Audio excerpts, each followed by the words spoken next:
You have seen from our government a commitment to journalism, a commitment to communities across the country, in big cities and in small towns. Democracy has to happen everywhere. And we are definitely looking at ways going forward that we can support journalism and journalists across the country. I don't have anything to announce there, but it's so important. That's Deputy Prime Minister Chrystia Freeland. She was speaking just about an hour ago and was asked by journalists about the recent layoffs in the media. Of course, at Bell Media last week, Bell is owner of CJAD. A lot of cuts. We saw TV newscasts cut across the country. We saw 43 of 103 regional radio stations sold off by Bell. And as we discussed on this program last week on the Big Five, cuts in media, nothing new. It was, when was it? 6 months ago? We saw cuts at Quebecor. We saw cuts before that at Rogers. Media cuts have been happening. And you heard the Deputy Prime Minister there saying that, her government has done a lot for media, but it hasn't worked out, right? Whatever the Liberal government has done, well, we've got results, and they're not very good. Last week we saw the Prime Minister, Justin Trudeau, calling these Bell Media layoffs, his words, not mine, his words, he called it a garbage decision. But some people are saying that, in fact, it's the government responsible for the state of the media. It's the government responsible for bills that have hindered the Canadian media market. Michael Geist is one of them. Recently penned a piece called "The House of Cards Crumbles: Why the Bell Media Layoffs and Government's Failed Media Policy Are Connected." Michael, welcome back to the program. Oh, thanks so much for having me. Tell me why you think it's connected.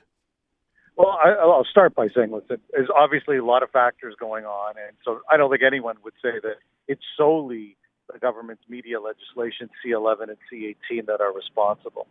But I think if we take a look at the timing, and you just highlighted many of the layoffs and the closures that we're starting to see, I think that a lot of that does stem from policies that ultimately really failed to deliver in the way that the government was talking about. So you may have had companies that kind of were willing to hold on, to sort of identify these policies as being a bit of a lifeline, providing, in some instances, they were told hundreds of millions of dollars. And when that hasn't panned out, when what the government had in mind hasn't come close to fruition, I think many have seen that government solutions just aren't, and so are moving in the direction that we're now seeing. Has there ever been a time where a Canadian government was more interventionist when it comes to media and social media and internet, because all of these things are now intertwined? Have you ever seen a government more interventionist in deciding how and what media companies can or cannot do? Yeah, clearly not, or at least certainly nothing close in the level of intervention in terms of the kind of support that they provided, the tax credits, the regulating how the market even negotiates around some of these deals. No, nothing's even close. And listen, for those that are saying, well, social media is relatively new, that's true. But in this instance, what I think really is notable is that, especially for legacy media, for the print, for radio, for television, there the level of government engagement and involvement is truly unprecedented. And I think not only has it failed to deliver the kind of dollars, and you can just see this playing out now, failed to deliver the dollars that were expected, but I think it's had a serious impact on independence of the press. In some ways, I think it's been really a net negative, because it's created some harms and hasn't done a whole lot of good. Would you argue, and I said this on the program last week, I said, maybe we should start to look for deregulation, less rules, to let Canadian media companies compete worldwide, same playing field.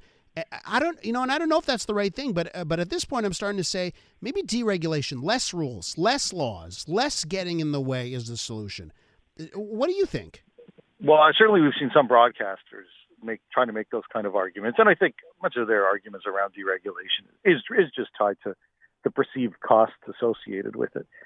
I guess my attention would be, I think we need to stop with this notion that you just need to keep shoveling money at media companies, and somehow this is going to fix the problem. Mm-hmm. I mean, these are systemic issues, quite clearly. People are getting their media, their information from a range of different places. And it's not to say that I don't think there is a role to try to support what ultimately I think everybody wants, which is journalism, which is especially local journalism. And there are real questions, it's not even a question much anymore, about the financial viability of delivering that real public good that we recognize we need, but left to its own devices, the market may not deliver.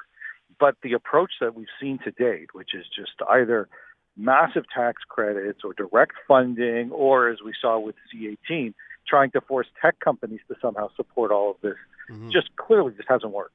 And of course, that has led to one major player, Meta, just removing all news from the service, right? You just can't share a link. I saw a post on social media, on Facebook, from someone who was now visiting Florida, and they loaded up Facebook and they got all their news again.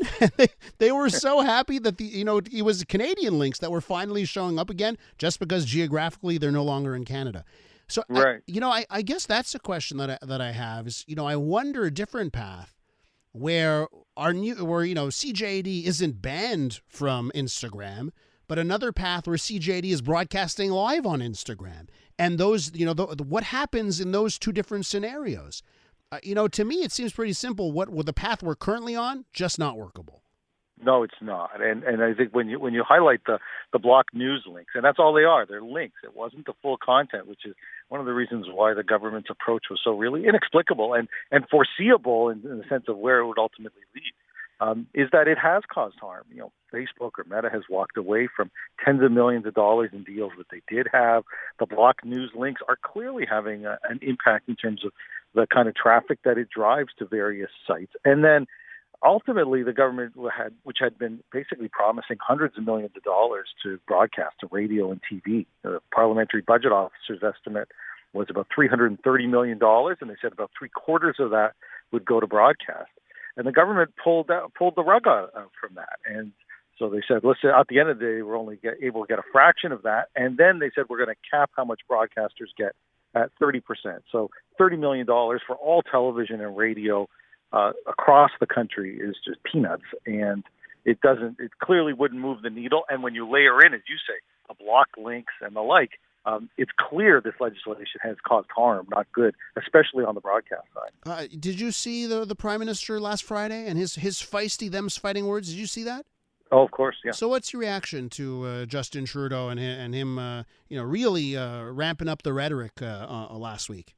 Right. Well, first off, I thought it was quite reminiscent of some similar kind of rhetoric he had with respect to Facebook. You're talking about the block news links. He was saying some of the same kinds of things back then, as if if you appear angry enough, the companies were going to shift in their perspective, and it didn't work with Facebook or Meta, and I don't think it's going to work with Bell either.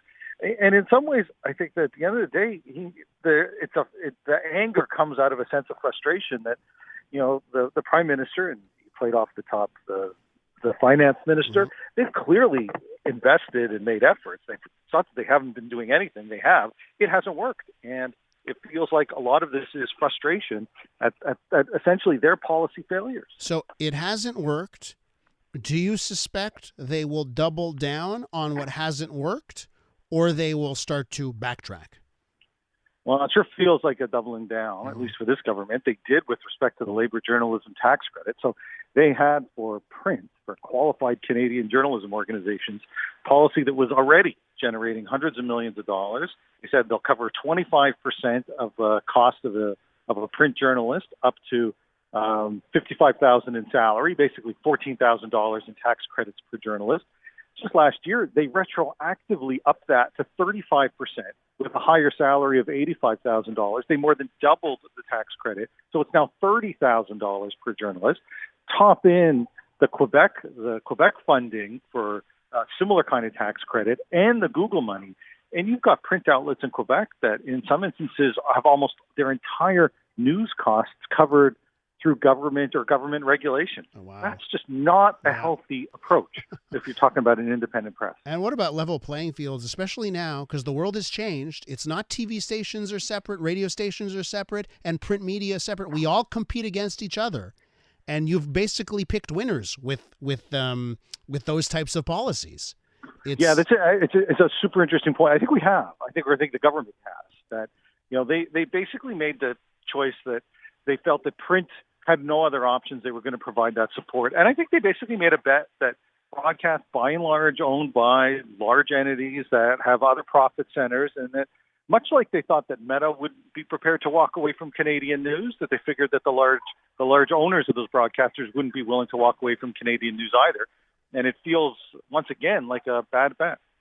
Michael, we have to leave it there. It's always interesting to talk to you and fascinating. Thanks so much. Oh, thank you for having me. Michael Geist, Canada Research Chair in Internet and E-commerce Law at the University of Ottawa.